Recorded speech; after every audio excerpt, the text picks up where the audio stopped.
Ayan, mga kabentot.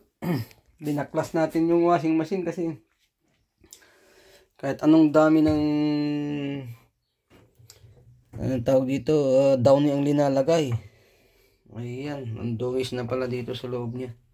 Ayan, oh, tignan niya. Binaklas natin dito. Ianggal natin yung tornilyo.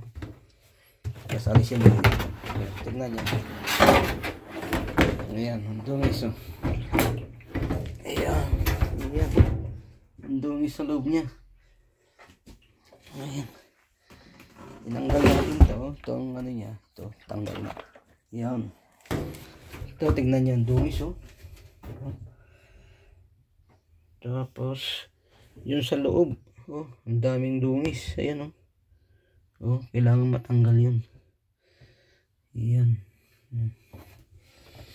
Tapos dito sa loob. Oh, dungis. Kaya pala, kahit anong dami ng ano, downy. Ayan. Ito, tignan nyo. Dukutin natin kung kaya. May tawag yata dito. Ayan. Ah, ang lalim. Hindi man tungkol. Ayan. Ito kasing ano na to, binili kong second hand to. Ito. Oh. May underwear pa. Oh. May underwear.